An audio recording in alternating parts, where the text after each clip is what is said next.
In this section, we focus on the why is it necessary to develop a local action plan against racism. It provides a framework for your policies and priorities. It is a commitment by the whole municipality based on a political agreement. It works through the commitment of all different departments and their responsibilities. Through that, the finances of all different city departments need to take into consideration actions against racism. It helps to make local actions more effective by setting clear and achievable objectives and targets. It ensures continuous engagement and a clear and structured long-term commitment to make the fight against racism an ongoing agenda. I could continue forever because there are many reasons why it is so crucial to structurally anchor the fight against racism in your city. But in the end, it's not me, it's the cities themselves that know best, and this is also what our toolkit chapter is based on. So now I directly hand over to experts, employees, civil servants working in local authorities all across Europe that will explain to you why is it important to set up a local action plan against racism.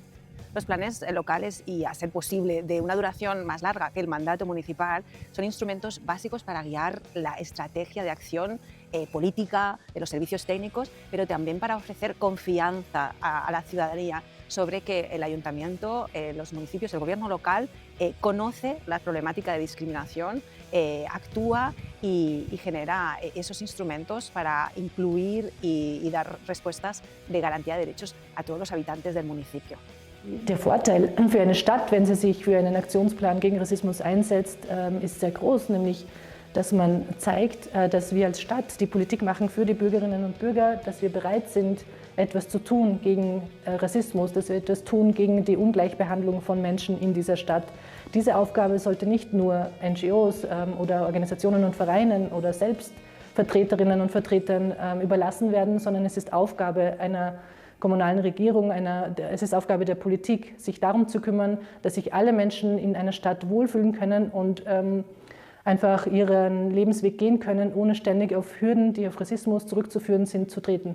Also eine Empfehlung für die Umsetzung eines Aktionsplans ist, einfach einmal anzufangen und sich zu erlauben, auch im Prozess noch dazulernen zu dürfen. Also Learning by Doing.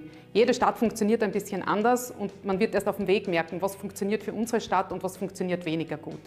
Weiters ist es wichtig, Aktivitäten und Maßnahmen auszuformulieren und mit eindeutigen Zuständigkeiten zu verbinden. Und da können auch Aktivitäten reinfallen, die die Stadt ohnehin schon tut. Weiters würde ich empfehlen, bei der Erarbeitung eines Aktionsplans auf Beteiligungsformate zu setzen, also möglichst viele Perspektiven zu berücksichtigen.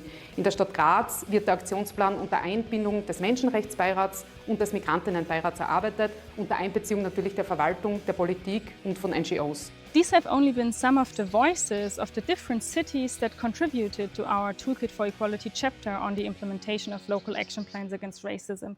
If you want to learn more, please click on the link in our bio and read the whole chapter of the Toolkit for Equality.